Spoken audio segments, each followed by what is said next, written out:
मंडळी, ठरलं तर मग या मालिकेचा आजचा म्हणजे 4 एप्रिलचा रिव्ह्यू फायनली आलाय. एपिसोड आज सकाळपासून वाट बघता बघता बघता फायनली संध्याकाळी आलाय प्रेक्षकांनो. आजचा एपिसोड एकदम धमाकेदार आहे. नवीन आलेला प्रोमो तुम्ही बघितलाच असेल. आज साक्षीला सचिनने असलं धमकवलंय ना, बघत राहा प्रेक्षकांनो, मजा आ गया आज के एपिसोड में. तसा आजचा एपिसोड लहानच दाखवला त्यांनी. सुरुवातीला आपण बघतोय कल्पनाताई उन्हातून आलेल्या असतात, सरबत पीत असतात आणि त्या विमललाही देतात आणि म्हणत असतात, उन्हातून आल्यावर सरबत पिल्यावर काय छान वाटतं ना, गरजच असते बाई सरबताची. विमल म्हणते, हो वहिनी, खरंय तुमचं. वहिनी, तुमचं खरंय, पण हा तुमच्या मनाचा मोठेपणा आहे. तुम्ही मला तुमच्या सोबत सरबत प्यायला दिलाय. आता कल्पनाताई म्हणतात, विमल, तुला किती वेळेला सांगितलं तू घरातलीच आहेस. तेवढ्यात सायली तिथेच आहे बरं का. सायली म्हणत असते, आई सरबत कसं झालंय. कल्पनाताई म्हणतात, छान झालं ग सरबत. अगं सायली, बाळ झोपलं का. मग सायली म्हणते, हो आई, आत्ताच बाळ झोपलंय. मी अस्मिताताईंना पण सरबत दिलाय. कल्पनाताई म्हणतात, अगं आत्ता ना आम्ही बाहेर गेलो होतो विमल आणि मी, तर आम्हाला कैऱ्या छान मिळाल्यात बघ सायली. आपण आज लोणचं करूयात आणि लोणचं प्रतिमाला पण देऊयात थोडं त्यातलंच. सायली म्हणते, हो चालेल आई, उद्याच मी कामाला लागते. मग लगेच आता कल्पनाताई म्हणतात, आपल्या धाकट्या सुनबाई कुठे गेल्या. अगं सकाळपासनं वाट बघते मी. नाही म्हणजे कुठे गेली कोणास ठाऊक, कधी नव्हे आज घराला कुलूप लावून जावं लागलं मला बाहेर. आता प्रिया तिच्या मैत्रिणीसोबत बाहेर जाणार होती हे सायलीला आठवतं. ती काल बोलत असते ना फोनवरती, आपण बाहेर जाऊया जेवायला वगैरे वगैरे. सायलीला ते आठवतं. आता सायली ते आठवते आणि म्हणते, आई माझ्याकडे ना एक कल्पना आहे. कल्पनाताई म्हणतात, कसली. सायली म्हणते, आई मला ना एक कल्पना सुचली, आपण तसं करूयात का. आता सायलीने एक प्लॅन केलाय बरं का, प्रियाला घरात अडकवून ठेवण्याचा. पण आता हा इथून पुढचा सीन बघा, जबरदस्त दाखवलाय, मस्त आहे बरं का प्रेक्षकांनो. आजचा एपिसोड बघत राहा. साक्षी आता या सचिनला भेटली आहे फायनली. सचिन खूप ओरडत असतो तिला आणि म्हणत असतो, तुला काही वाटतं का साक्षी, अगं मला भेटायचं म्हणून तू थेट घराजवळ पोहोचलीस. आता जर तू पुन्हा पकडली गेलीस साक्षी, तर तू कायमची जेलमध्ये जाणार नाही का, तुला कळत नाही का ग. साक्षी म्हणत असते, सचिन मी जेलमध्ये जाण्यासाठी घाबरत नाही, पण आता मी तुझ्यापासून लांब राहू शकत नाही हा सचिन. सचिन तिला म्हणत असतो, तू कोणत्याच गोष्टीचा विचार करत नाहीस का साक्षी, तुला कळतंय का, आपण तू जर जेलमध्ये गेलीस तर आपण कसे भेटणार आहोत. साक्षी ओरडून म्हणते, अरे मी विचार करते रे, पण तो तुझा. सचिन मी तुझ्यापासून लांब नाही राहू शकत.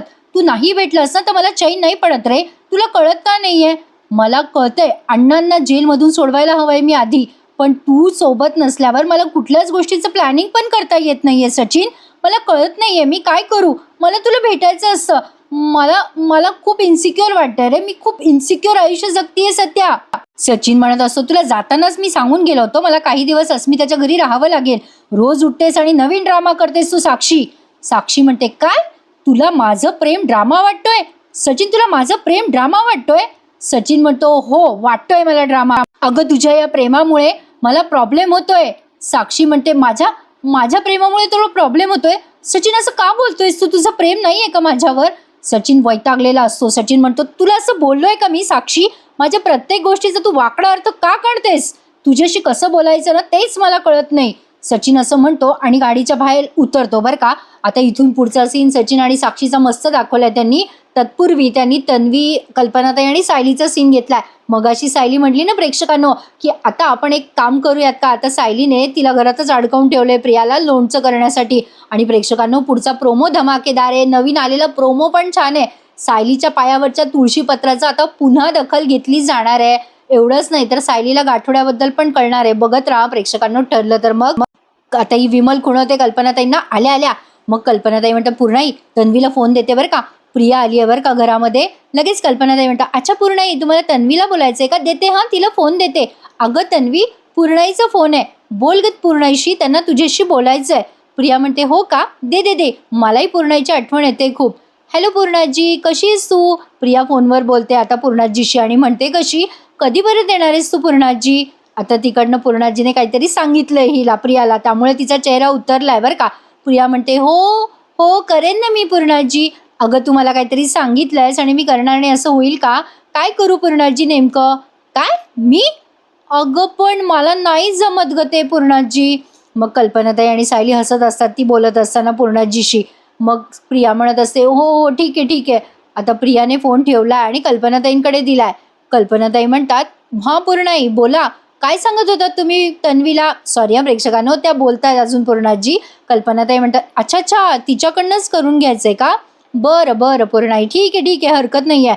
पूर्णाई, काळजी घ्या बरं का तुमची. हो हो, ठेवते. सायली म्हणते, काय हो आई, काय झालंय? आई, पूर्णाईने काय सांगितलंय? कल्पनाताई म्हणतात, अगं पूर्णाईंची अशी इच्छा आहे की आपल्या तन्वीने लोणचं घालावं. अगं म्हणजे मसाल्यापासून सगळं तन्वीने करून ठेवायचंय, वर्षभराचं लोणचं तन्वीने करायचंय, अशी पूर्णाईची इच्छा आहे. विमल म्हणते, बापरे वहिनी, लोणचं करणं म्हणजे सोपं नाहीये. नाही म्हणजे तन्वी ताईंना जमणार आहे का ते? प्रिया लगेच म्हणते, हो ना आई, मी पण तेच म्हणते. नाही म्हणजे थोडेसे असे वरचे वरचे कामं करणं वेगळं, लोणचं करणं वेगळं ना. माझ्याकडनं काही फसलं तर नाही, वर्षभराचं लोणचं वायाच जाईल ना. कल्पनाताई म्हणतात, अगं बाई तन्वी, पण हे पूर्णाईला कोण सांगणार? नाही, त्यांना वर्षभरात तुझ्याच हातचं लोणचं खायचंय. आता त्याला आम्ही काय करणार बाई? प्रियाला कंटाळा आल्यावर का आता ते लोणचं करायचा. कल्पनाताई म्हणत असतात, त्यांचं प्रेम आहे ग तुझ्यावर, बाकी काही नाही. तुला तर लोणचं करावंच लागेल अगं तन्वी, नाही तर पूर्णाईला वाईट वाटेल. सायली म्हणते, आई, प्रियाने जर लोणचं केलं ना तर ते खरंच खराब होईल हो. नाही, हिने जरी लोणचं केलं आई, तरी तुम्ही थोडं लोणचं करून ठेवा. तुमच्या हातचं प्रियाने केलेलं लोणचं आपल्याला वर्षभर नाही खाता येणार. लगेच कल्पनाताई म्हणतात, नाही बरं सायली, असं काही नाहीये. आपल्याला वाटायचं तन्वीला काहीच येत नाही, पण तन्वीला येतं बरं का सगळं. तिने आपल्याला बऱ्याच गोष्टी दाखवून दिल्या आहेत, हो ना तन्वी? लगेच प्रिया म्हणते, हो, मी पूर्णाजीचं मन मोडणार नाही. आई, मी उद्या घालते हं लोणचं, मला बाहेर जायचंय. लगेच कल्पनाताई म्हणतात, नाही नाही बाई, आजच करायचंय लोणचं. अगं सगळं करायचंय घरी, मसाला करण्यापासून. अगं वेळ मिळाला नाही तर.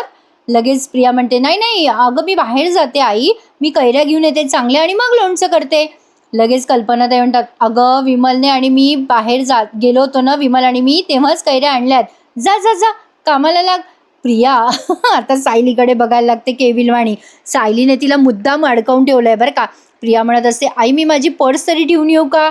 कल्पनाताई म्हणतात, हो जा. प्रिया निघून गेल्यावर कल्पनाताईंना टेन्शनच आलंय. त्या सायलीला म्हणतात, अगो बाई सायली, आपण हिला लोणचं करायला सांगतोय, पण हिच्या हातचं लोणचं खराब होईल ग, वर्षभर टिकेल का ते? सायली म्हणते, आई काळजी करू नका, आपण आहोत ना तिच्यावर लक्ष द्यायला, आणि आपण सगळं व्यवस्थित करू देखरेखीखाली, तुम्ही चिंता नका करू. आता बघा प्रेक्षकांनो, इथून पुढे साक्षी आणि सचिनचा सीन घेतलाय. ही साक्षी आता गाडीच्या खाली उतरते, सचिन पण आधीच ऑलरेडी उतरलेला असतो. साक्षी आता त्याच्या मागे मागे जाते आणि त्याला उगाचच असं मेंटली हॅरॅश करायला लागते. सचिन सचिन, मी तुझ्या घरी आले, तिथे सुभेदारांच्या घरी, तेव्हा मी बघितलं तुझ्या बायकोला. काय आहे रे तुझ्या बायकोमध्ये असं जे माझ्यामध्ये नाहीये? तू त्या अस्मितासाठी मला डावलतोय सचिन. सचिन आता खूप चिडतो बरं का, आणि म्हणतो, साक्षी, तुझ्या मूर्ख प्रश्नांची मला उत्तरं द्यायची नाहीयेत. आता तेवढ्यात मागून एक बाईक येत असते बरं का प्रेक्षकांनो. सचिनचं लक्ष त्या बाईककडे असतं. जशी ती बाईक या साक्षीच्या जवळ येणार तसं या सचिनने या साक्षीला असं लोटलं बरं का, आणि एका हाताने पुन्हा धरलं. तो आता साक्षीला धमक्या द्यायला लागलाय. बघा प्रेक्षकांनो, साक्षी म्हणत असते, सचिन सचिन, तू असं का करतोयस? मला भीती वाटते. सचिन आता तिला पुन्हा लोटतो, भीती वाटते तुला? साक्षी ऐकतच नसते ना, म्हणून सचिन आता तिला असा त्रास देतोय. साक्षी म्हणत असते, सचिन तू असं का करतोयस? अरे अरे, मला लागेल ना, मी मरेल ना सचिन. सचिन म्हणतो, भीती वाटते तुला? भीती वाटते? थांब.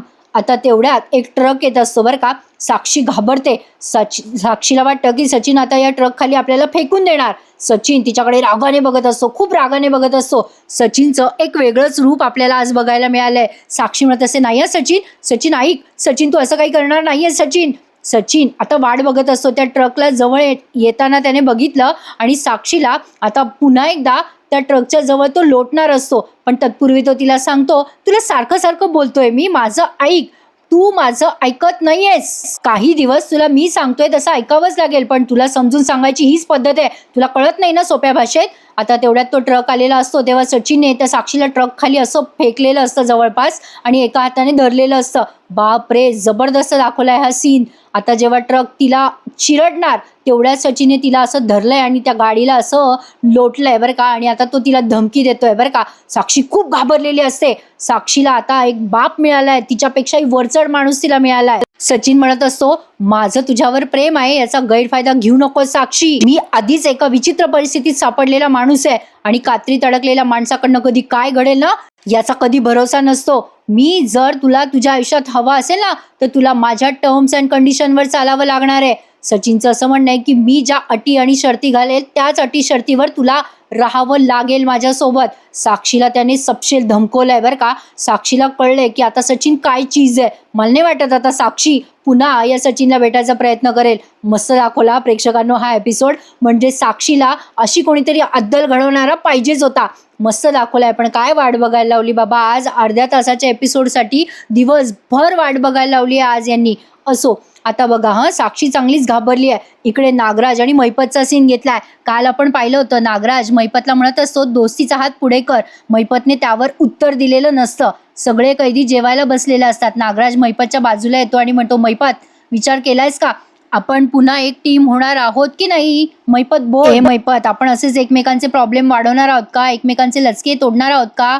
आता हे दोघे आणि सगळेच कैदी जेवत असतात. तेवढ्या तिथे एक कैदी येतो आणि नागराजला म्हणतो अय नाग्या हे तुला 2 चपात्या कशाला हवेत रे. लगेच नागराज म्हणतो ए बाबा जेवू दे ना मला. तो कैदी म्हणत असतो अरे तो कैदी नागराजला म्हणत असतो जेवायचे रे बाबा पण तुला नाही मला. आता नागराजच्या ताटातली त्याने पोळी हिसकावली आहे तेव्हा मैपतने त्याचा हात असा पिरगाळला. मैपत त्याचा हात पिरगाळतो आणि त्याला धनकन खाली आपटतो. तो कैदी उगाच आरेरावी करत असतो नागराजवर बरं का. आता हा मैपत म्हणतो काय रे तू जेवणार आणि आम्ही उपाशी मरणार. आमची मारामारी पाहायला मजा येते का रे तुला. आम्हाला जो नडला ना त्याला या मैपतने मोडला. पण आम्हाला जो नडला त्याचा हात मोडला तरच तुझा हात खांद्यावर राहील लक्षात ठेवायचं. लगेच नागराज म्हणतो हे मैपत तुला पटलं ना माझं बोलणं. मैपत म्हणतो पटवावंच लागणार आहे नागराज शेठ. मैपत म्हणतो नागराज शेठ पटून घ्यावंच लागणार ना. किती दिवस आपण एकमेकांचे कोथळे काढणार नाहीतर आपण इथेच खितपट पडणार ना. नागराज म्हणतो हो हो बरोबर आहे. मैपत म्हणतो आपण एकमेकांची साथ देऊ म्हणजे 113% आपण इथून बाहेर पडू. नागराज म्हणतो चालेल मैपत. मैपत नागराजला म्हणतो नाग्या माझे लेकरू बाहेर एकटं आहे रे मला जावंच लागणार या बापाला जावंच लागणार. नागराज मैत्रीचा हात पुढे करतो बरं का आता. पण या मैपतने त्याच्या हातात हात दिलेला नाहीये बरं का. मैपत म्हणत असतो त्या कैदीला अय तुझं नशीब चांगलं आहे बरं का. नाग्याशी हात मिळवणी करतोय म्हणून तुझा हात सोडावा लागतोय रे मला. त्या कैदीचा हात सोडतो आता मैपत आणि नागराजच्या हातात हात देतो. म्हणजे यांची दोस्ती काही तुटायची नाही बरं का. पुन्हा मैपत आणि नागराज जिगरी दोस्त झालेत. मैपत म्हणत असतो त्या कैद्याला तुला ना सोडला नसता रे तुझे धुवायचे पण वांदे केले असते चल उठ इथून. तो कैदी आता वेवळत असतो. मैपतने त्याचा ऑलमोस्ट हात तोडायचाच बाकी ठेवलाय. असो आता इकडे अर्जुनला फोन आलाय बरं का त्या लॅबमधनं. कालच्या DNA टेस्टबद्दल अर्जुनला एक मोठी माहिती मिळाली आहे. अर्जुन फोन रिसीव्ह करतो आणि म्हणतो बोला डॉक्टर विचारे काय म्हणताय. तिकडनं ते लॅबवाले डॉक्टर म्हणतात अर्जुन सर तुम्ही आमच्या त्या लॅब असिस्टंटला म्हणजे त्याने तुम्हाला सांगितलं होतं ना की प्रियाने फक्त रिपोर्ट बदलायला सांगितला होता की DNA सॅम्पल वेगळं दिलं होतं. तुम्ही विचारलं होतं ना माझ्या लॅब असिस्टंटला. अर्जुन म्हणतो हो बरोबर आहे. नंतर ते डॉक्टर म्हणतात तेच सांगायला मी तुम्हाला फोन केलाय. त्या मुलीने तिच्यासोबत एक DNA सॅम्पल आणलं होतं वेगळं सॅम्पल. ते सॅम्पल प्रतिमा किल्लेदारांच्या सॅम्पलशी मॅच करायला सांगितलं होतं. ते नवाथे आहेत ना त्यांनी मला ते सांगायचं विसरून गेले होते ते. अर्जुन म्हणतो काय प्रियाने वेगळं सॅम्पल आणलं होतं वेगळं DNA सॅम्पल. बापरे ओके ओके ते सॅम्पल आहे ना तुमच्याकडे आता. ते डॉक्टर म्हणतात हो लॅबमध्येच ठेवलंय. अर्जुन म्हणतो ओके मी येतोय तिथे आणि घेऊन जातोय ते सॅम्पल. थँक्यू हां doctor thank you so much. Arjun आता फोन कट करतो आणि ठरवतो की त्या म्हणजे लॅबमध्ये जायचं. पण त्याआधी तो सायलीला ती माहिती सांगतो बरं का. आणि प्रेक्षकांनो तुमच्या एका प्रश्नाचं उत्तर आज मिळालंय. काल आणि बरेच दिवस बरेच प्रेक्षक असा प्रश्न विचारतायत की अर्जुन सायलीला हे का कळत नाहीये दुसरा फोटो खऱ्या तन्वीचा असू शकतो म्हणून. एक्झॅक्टली आज तेच झालंय. ते जे दुसरं गाठोडं आहे ना ते सायलीचं असू शकतं याचा अर्जुनला संशय आलाय. अर्जुन फोन ठेवल्यावर विचार करतोय प्रियाने वेगळं DNA सॅम्पल आणलं आणि ते प्रतिमातेच्या DNA सॅम्पलशी मॅच करायला लावलं म्हणजे ते नक्की खऱ्या तन्वीचं असणार. प्रियाला माहिती आहे खरी तन्वी कोण आहे. सायलीला हे सांगायलाच हवं. प्रिया इकडे लोणचं घालत असते तेव्हा कल्पनाताई म्हणत असतात आवर लवकर लवकर तन्वी अगं लोणचं घालायचंय आपल्याला त्या कैऱ्या तर लवकर का. प्रिया मनातल्या मनात विचार करत असते मी चांगलं वागल्यापासून कल्पी आणि ती म्हातारी जसं काही मी सक्त मजुरीची कैदीच आहे असे कामं करून घेत आहेत. माझे हात दगडाखाली आहेत ना म्हणून नाहीतर ना या दोघींना तेलाच्या घाण्याला झुंपलं असतं मी. प्रियाला लोणचं करणं जीवावर आलंय बरं का. सायली पण तिथेच आहे. आता विमल म्हणत असते तन्वीताई तुमचा हात दुखतोय ना मी तुम्हाला गरम पाण्याची पिशवी देईल हां पण नंतर आवरा ना. तन्वीताई भरा आवरा ना प्लीज हात चालवा. प्रिया हळूहळू कैऱ्या चिरत असते. आणि बिमल म्हणते खूप कामं बाकी आहेत ना म्हणून म्हटलं. तेवढ्यात अर्जुन येतो तिथे आणि सायलीला खुणवतो, ए बायको जरा इकडे येतेस का? सायली म्हणते आले हं. कल्पनाताईंना सांगून जाते ताई, आले हं आई मी. मग आता प्रिया बघत असते बरं का सायली कुठे चालली आहे अर्जुनच्या मागे मागे. कल्पनाताई म्हणत असतात, तन्वी अगं लक्ष कुठे तुझं, अगं बरोबर हात चालव ना. कल्पनाताईने तिला चांगलंच अडकवलंय, पण प्रियाचं लक्ष सगळं अर्जुन सायलीकडे असतं. अर्जुन सायलीला बाहेर घेऊन आलाय घराच्या. सायली म्हणते अहो काय झालंय? अर्जुन म्हणतो अगं त्या डॉक्टर विचारांचा फोन आला होता, तुझा संशय खरा ठरलाय, प्रियाला माहितीये खरी तन्वी कोण आहे. सायली म्हणते म्हणजे तुम्हाला कसं कळलं? अर्जुन म्हणतो अगं मला डॉक्टरांचा फोन आला होता, त्यांचे असिस्टंट नवाथे प्रिया त्यांच्याकडे गेली होती DNA सॅम्पल घेऊन आणि तिने त्यांना सांगितलं की प्रतिमा आत्याशी हे सॅम्पल मॅच करा. सायली हे ऐकून खूप आश्चर्यचकित होते. इकडे प्रियाला अर्जुन सायलीचं बोलणं ऐकायचंय बरं का. प्रिया लगेच म्हणते इकडे कल्पनाताईंना, आई आई मी 5 मिनिटाचा ब्रेक घेते, माझे पाय दुखतायत, खूप पाय दुखताय. कल्पनाताई म्हणत असतात अगं आधीच उशीर झालाय, मसाला करायचा, तेल तापवायचे, आवर आवर लवकर लवकर हात आवर म्हणजे तुझ्या लक्षात येणार नाही, आवरलं पटकन की हात दुखतोय म्हणून तुझा. सायलीला आता या गोष्टीचं खूप आश्चर्य वाटतंय की प्रियाला माहिती आहे खरी तन्वी कोण येते. सायली आता खूप चिडते बरं का आणि म्हणते अहो या प्रियाचे गुन्हे कुठल्या थराला जाणार आहे कोणास ठाऊक. आधीच तिला माहिती आहे की खरी तन्वी कोण आहे आणि ही घरच्यांपासून लपवतीये, कुठे फेडणार आहे ही प्रिया हे पाप. अर्जुन म्हणतो मी आता लगेच जातो लॅबमध्ये आणि ते सॅम्पल कलेक्ट करतो, आपण प्रियाला तिच्या सगळ्या पापांची शिक्षा देणार आहोत. सायली म्हणते तुम्ही लवकर जा आणि ते सॅम्पल कलेक्ट करा. आता तिथेही त्यांनी सस्पेन्स छान रंगवलाय प्रेक्षकांनो, म्हणजे असलं इंगेज ठेवतायत हे मालिकेमध्ये, कोणाला पटो अथवा न पटो पण मालिकेमध्ये ना प्रचंड इंटरेस्ट आणलेला आहे त्यांनी, इतकं इंगेज ठेवलंय ना प्रेक्षकांनो, अमेझिंग, खूप अमेझिंग. मी तर एवढी आतुरतेने वाट बघत असते ना केव्हा एपिसोड येईल. आज तर अक्षरशः फोन हातात घेऊन बसलीये मी. अर्जुन म्हणत असतो त्या सॅम्पलमुळेच आपण खऱ्या तन्वीपर्यंत पोहोचू. पण बायको एक मिनिट म्हणजे बघ ना तुझ्या लक्षात येत नाहीये का, प्रियाकडे असलेलं गाठोडं खऱ्या तन्वीचं आहे आणि प्रियाने तिचं गाठोडं तुझं आहे असं समजून तिचं गाठोडं तुझ्याकडे ठेवलं. म्हणजे याचा अर्थ प्रिया खरी तन्वी नाहीये, पण तुझ्याकडे जे गाठोडं सापडलंय ते तिचं आहे. म्हणजे तिने तुझं गाठोडं बदललं आणि तिचं गाठोडं तुझ्याकडे ठेवलं, पण मग खऱ्या तन्वीचं गाठोडं कोणाकडे असेल? म्हणजे प्रियाकडे जे तन्वीचं गाठोडं होतं आधी ते तुझं असेल का बायको? आता अर्जुनला असं वाटतं की सायली खरी तन्वी आहे. सायली म्हणते अहो पण आपण असं कसं काय म्हणू शकतो? नाही म्हणजे आम्ही दोघी आश्रमात असताना आणखीन 3-4 जणी होत्या, माझ्या सकट आणखीन 3 जणींची गाठोडी सापडत नाहीये. प्रियाकडे जे तन्वी म्हणून असलेलं गाठोडं आहे ना ते या तिघींपैकी कोणाचं असू शकतं. अर्जुन म्हणतो अगं बायको म्हणजे तुझ्यासोबत ज्या 3 जणी होत्या त्यांच्यापैकी कोणी एक तन्वी असेल तर. सायली म्हणते म्हणजे आपण खऱ्या तन्वीपर्यंत पोहोचतोय का?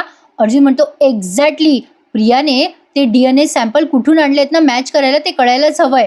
सायली म्हणते आपण ना प्रियाचा पाठलाग केला असता ना तर बरं झालं असतं. जाऊ दे आपण लक्ष दिलं नाही, पण तुम्ही जा लवकर आणि ते सॅम्पल आणा.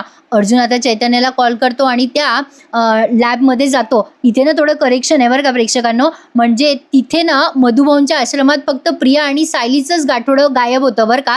आता यांनी मध्येच 3 जणी काढल्यात तेव्हा फक्त 2च गाठोडे गायब होते. म्हणजे ही माझी माहिती खरी आहे की नाही हे मला तुम्ही कमेंटमध्ये नक्की कळवा बरं का. म्हणजे if I am not wrong, म्हणजे या दोघींचेच गाठोडे तेव्हा गायब झाले होते हे माझ्या लक्षात आहे अजून सुद्धा. पण तुम्हाला काय वाटते खरंच दोघींचेच होते की म्हणजे सायली आणि प्रियासोबत आणखीन कोणाचं गाठोडं गहाळ झालं होतं? नक्की कमेंटमध्ये कळवा. अर्जुन आता लॅबमध्ये जातोय. सायलीला आता प्रचंड टेन्शन आलंय, खरी तन्वी कोण आहे हे कळायलाच हवं. आता टेक्निशियनला रागवतात बरं का ते डॉक्टर, म्हणजे ऍक्च्युली तो जो नवाथे आहे ना तो निघून जातो, दुसऱ्या एका माणसाला ड्युटी हँडओव्हर करतो. तो ज्याला प्रियाने हार दिला होता ना तो हा नवाथे, आता त्याची ड्युटी संपली आणि दुसऱ्या माणसाची ड्युटी लागली आहे. तो सगळं त्या माणसाला काम समजवतो आणि तो निघून जातो नवाथे. अर्जुन आता तिकडे यायला निघालाय, रस्त्यात चैतन्याला गाठलंय त्याने. चैतन्य म्हणतो काय सांगतोयस अर्जुन, तुझी खात्री आहे प्रियाकडे सगळी माहिती आहे?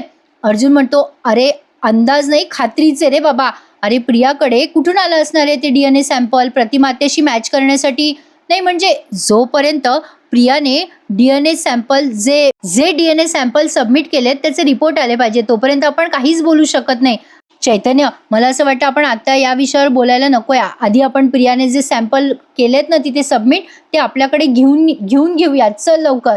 आता अर्जुन चैतन्य तिथे लॅबमध्ये जातात. आता तिथे वेगळाच माणूस आहे, त्या नवाथेची ड्युटी संपली, मगाशी आपण पाहिलं डॉक्टर येतात तिथे. आता हा शेवटचा सीन तुम्ही बघत आहात.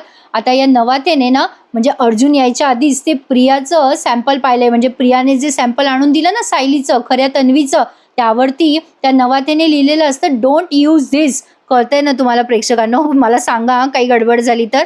तर तिथे त्या माणसाने डोंट यूज धिस ती कॅरी बॅग बघितली सॅम्पलची आणि त्याला वाटतं की हे काही कामाचं नाहीये म्हणून तो फेकून देतो ती कॅरी बॅग.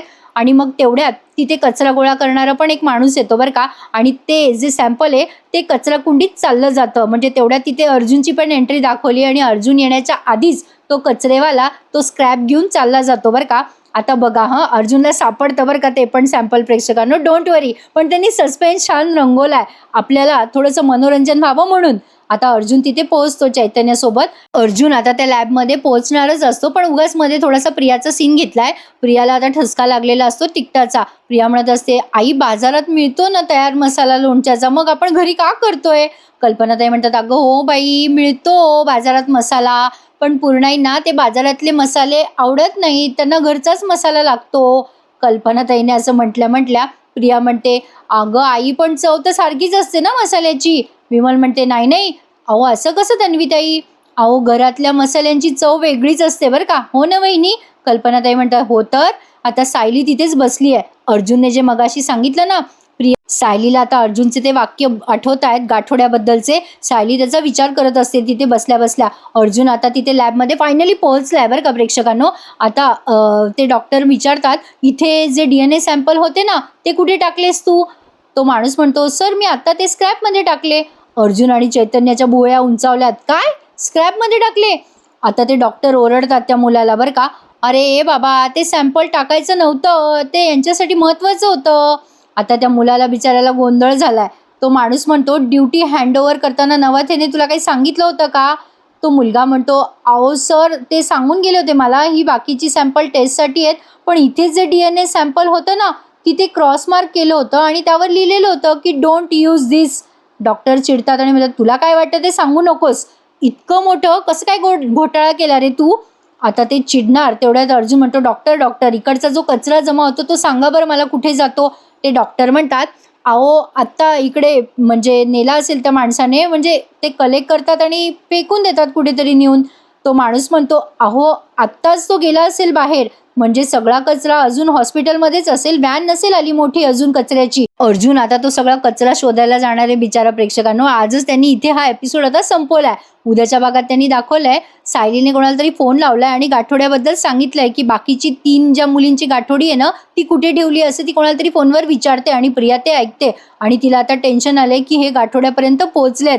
आता बघा प्रेक्षकांनो, प्रियाने एक प्लॅन केलाय आणि सायलीच्या पायावरचं तुळशीपत्र दिसू नये म्हणून तिने गरम तवा खाली ठेवलाय आणि नेमका सायलीचा पाय त्या तव्यावर पडतो. इकडे अर्जुनला प्रियाचं ते DNA सॅम्पल सापडतं बरं का. प्रियाने जे त्या नवाथेला दिले ना ते सॅम्पल त्याला कचऱ्यामध्ये सापडलंय. अर्जुनला तेवढ्यात कल्पनाताईंचा फोन येतो की सायलीच्या पायाला चटका बसलाय म्हणून. काय वाटतं तुम्हाला प्रेक्षकांनो, प्रियाने हा जो प्लॅन केलाय तो तिच्यावर उलटेल का? पुढचा प्रोमो तर तुम्ही बघितलंच आहे, धमाकेदार दाखवलाय. मला तर आवडली आहे आजची मालिका, पण आज खूपच उशिरा आला एपिसोड. सकाळचा एपिसोड आज संध्याकाळी आलाय प्रेक्षकांनो. काय करणार, अशा गोष्टी आपल्या हातात नसतात. जेव्हा एपिसोड आला तेव्हा तुमच्यासमोर हजर मी करतेच. चला तर मग एन्जॉय केलात ना आजचा एपिसोड रिव्ह्यू? मग मला नक्की कमेंट करून कळवा आणि कसा वाटला एपिसोड नक्की सांगा प्रेक्षकांनो. भेटूयात उद्या पुन्हा एकदा. उद्याही मालिकेचा एपिसोड केव्हा येईल ते सांगता येत नाही. चला तर मग मंडळी, टेक केअर आणि गुड नाईट बरं का. धन्यवाद.